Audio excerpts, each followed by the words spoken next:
Good evening. You're watching the news from the Sultanate of Oman television. First, the headlines.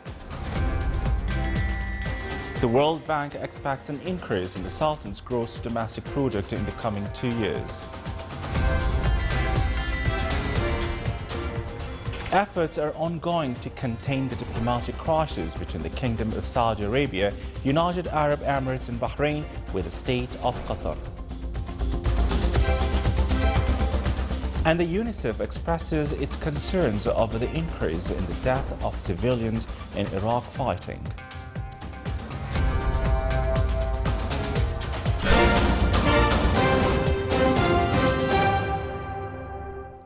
Those were the headlines, and now the news in detail. The World Bank expected an increase of the Sultan's gross domestic product (GDP) to 2.4% by 2018 compared to 0.9% this year. The bank also expected that the Sultan's GDP in 2019 will increase to reach 2.9%. It as well predicted that the international economic growth rate will go up by 2.7% this year due to the growth of manufacturing industries, trading and the stability of commodities prices in the emerging countries' markets and developed economies of export commodities. The Sultan has accumulated $2 billion from the first issue of International Sovereign Sukuk, as it has witnessed a great turnout from the participants. Those requested reached around $7 billion. A statement by the Ministry of Finance said that the issue is the first of its kind in the Sultanate and international Sukuk market. It is considered an evidence for the trust of domestic economy and sovereign issuances of Omani government for the long-term run. It has also specialized importance to enhance standardization curve of revenue by Sukuk in the Sultanate. Meanwhile, Mithaq Islamic Bank affiliated bank Muscat has announced that it has achieved success in the first subscription of Sukuk as it exceeded the determined amount in the first stage, which was 25 million Omani riyals.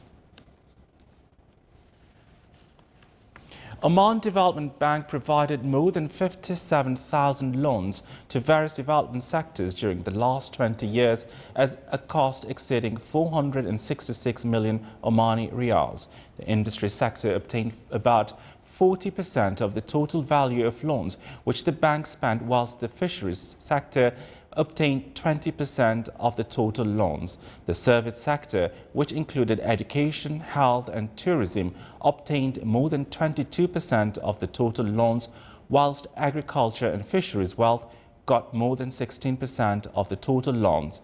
The development sector that the bank financed varied between industrial, commercial, agriculture, fisheries, wealth and services sector in various governorates of the Sultanate. Oman Development Bank, and through financing these sectors, seeks to achieve a food security, economic diversification and creating job opportunities for citizens.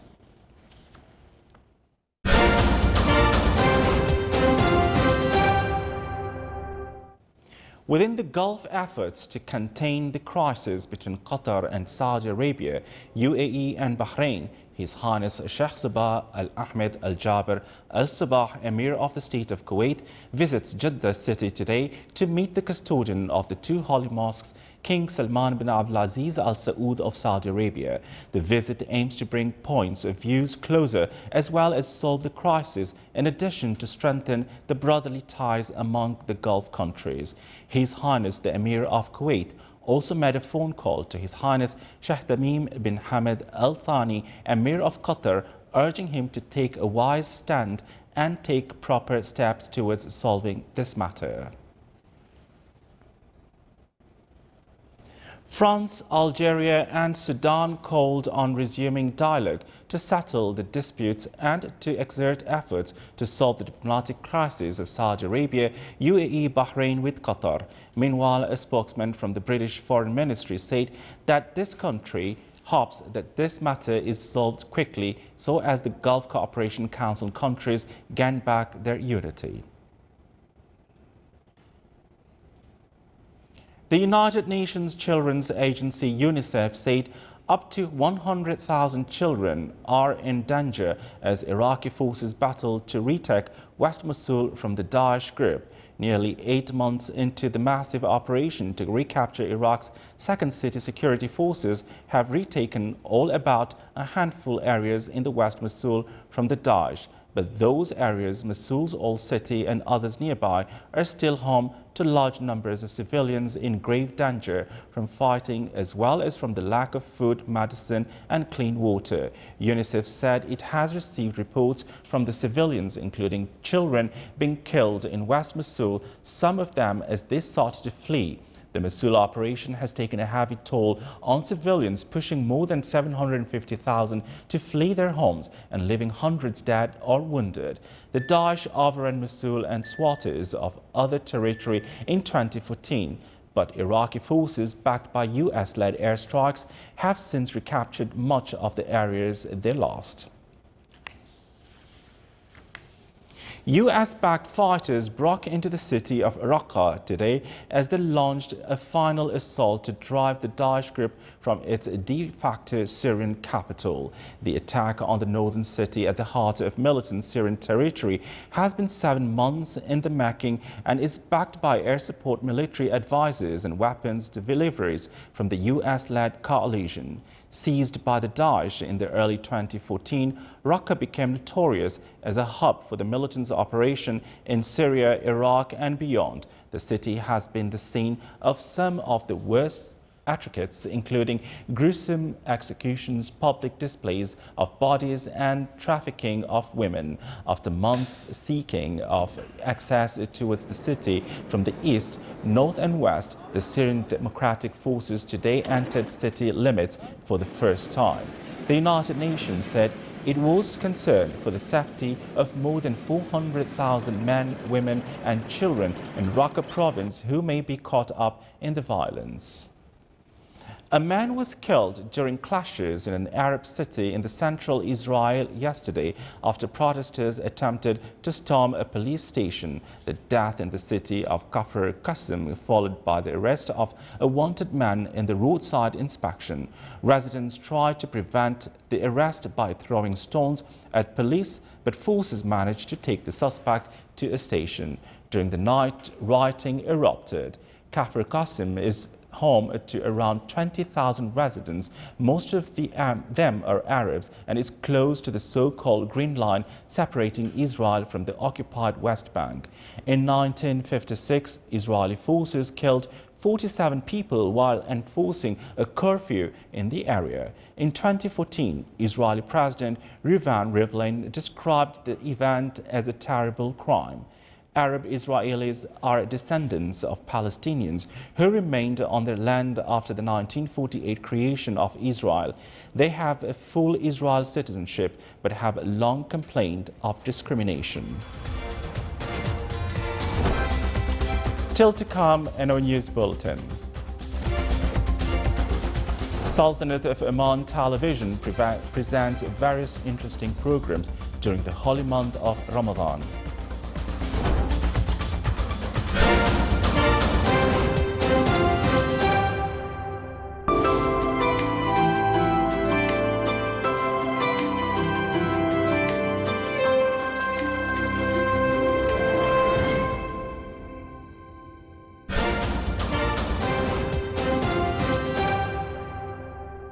Welcome back to the news from the Sultanate of Oman Television. The Sultanate marked the World Telecommunication Day and Information Society, which falls on the 17th of May each year. The celebration aimed to spread awareness on using information technology and telecommunications, which contribute in building the society and economy. The celebration, which was held in the Governorate of Muscat, included a number of visual presentations on the latest developments in this field, as well as the level of services provided to the citizens. It also witnessed various discussion sessions that stressed on the development and communication sector as well as to expand its networks.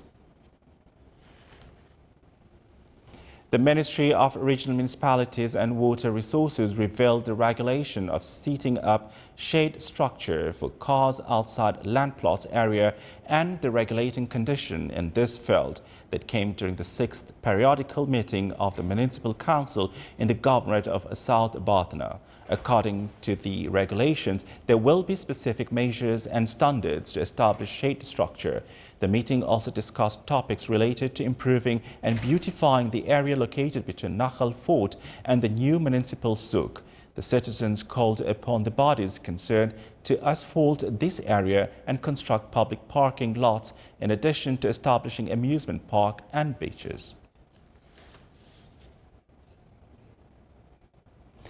Administration Affairs Council of Judiciary and a session during which they discussed managing cases electronically to facilitate judicial procedures is also highlighted that papers are not used anymore so as to save money as more as 50,000 Omani Riyals annually. It also tackled the importance of constant planning in judicial institutions and using modern technology.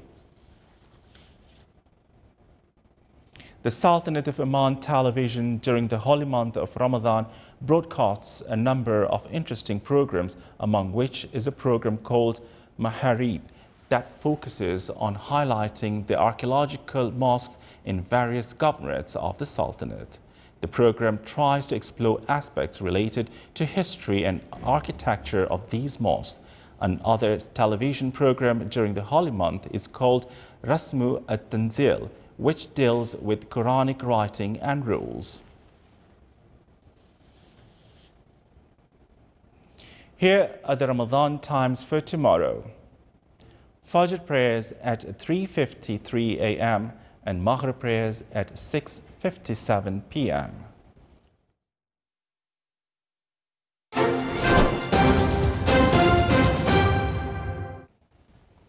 Now for the general weather forecast around the Sultanate. Clear skies will prevail over the Sultanate with chances of cloud accumulation over Hajar Mountains. Scattered rainfall expected over the governorates of South Sharqiya, Wusta and the Far. Winds will be northeasterly to easterly light to moderate. Seas will be slight with a maximum wave height of 1.25 meters.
This is the Sultanate of Oman television. Before we end tonight's bulletin, here are the main points once again.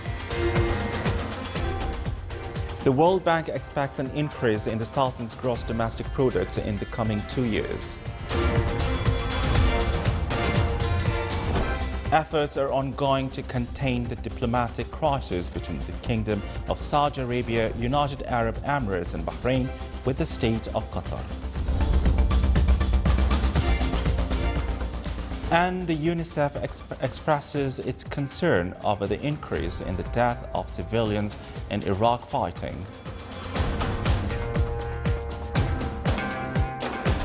With that, we come to the end of tonight's news bulletin. From all of us here at the studios and the newsroom, it's good night.